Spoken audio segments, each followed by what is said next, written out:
brought in Tyreek and Kyle and Doug. I mean, they all can shoot the ball.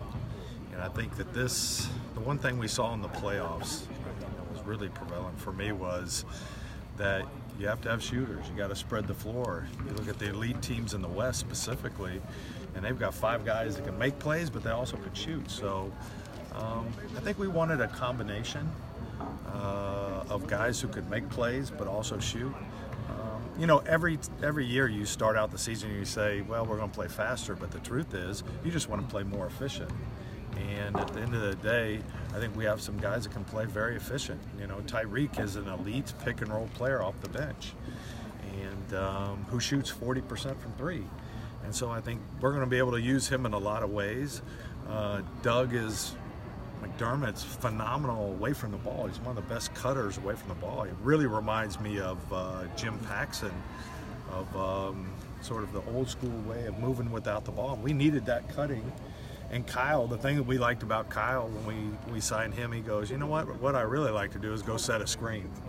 And I think that's like one of the most unheralded things in basketball. It's like it was shocking to all of us.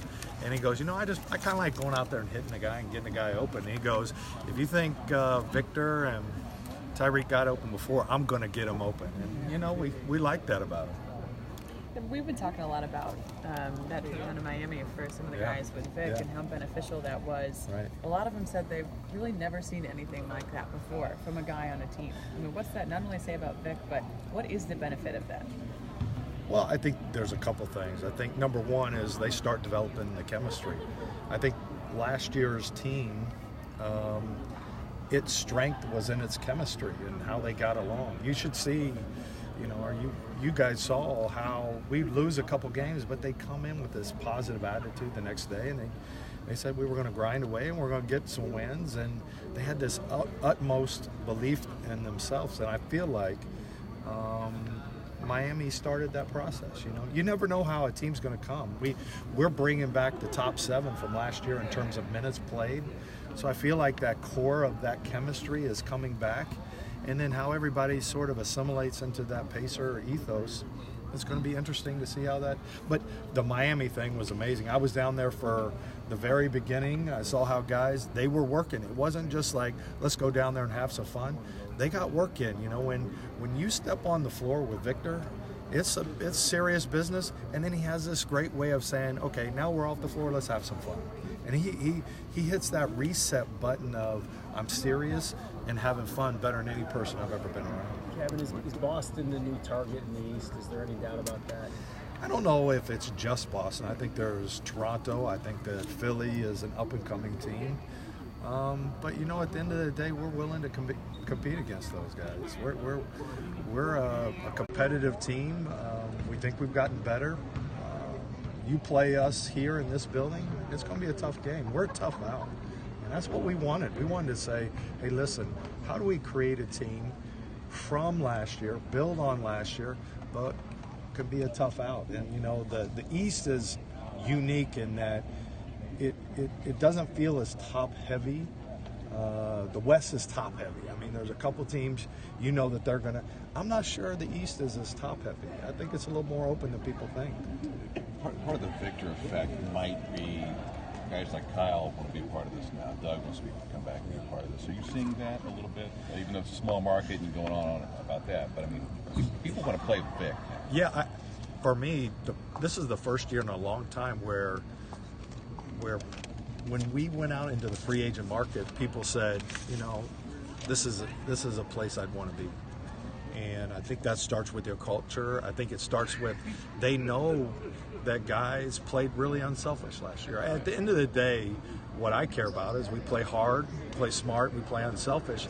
And not only do we recognize that, I think the league recognizes that, and players recognize that, because when they see it, they say, I want to be a part of that. I remember specifically having breakfast with Kyle O'Quinn, and we laid it out.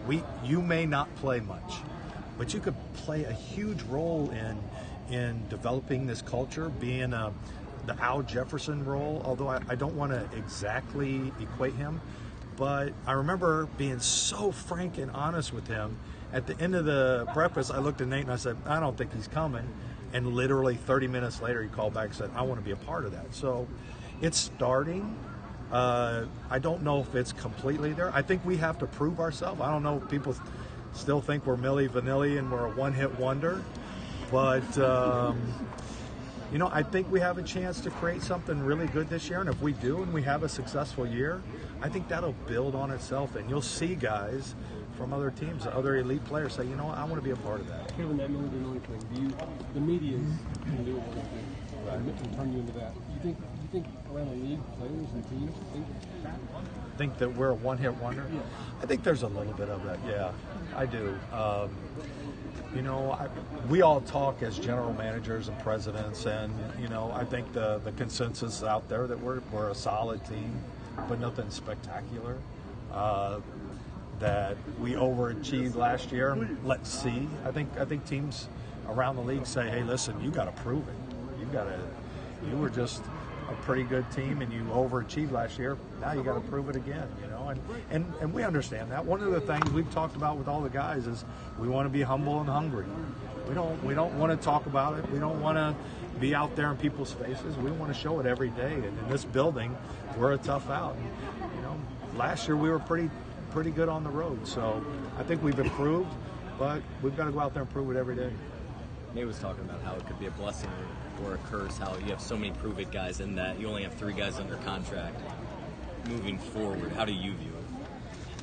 It's probably one of the most unique dynamics I've ever been around. I remember we were talking with Nate, and I think he had 10 free agents up in Seattle at one point in time, and they won 54 games. So what we've tried to do with everybody is try to state their roles, be honest, be upfront. Some nights you're going to play more, some nights you're going to play less, but I think being transparent with the players, and then at the end of the day, every day, talk about how everybody needs to sacrifice. And if we do that, we'll come together, and I feel like we have the character in this building that they'll all sacrifice for their greater good, and if we do, it will be a fun season. Thanks, Kevin. Yep. Appreciate it. Anything new on Boone? See all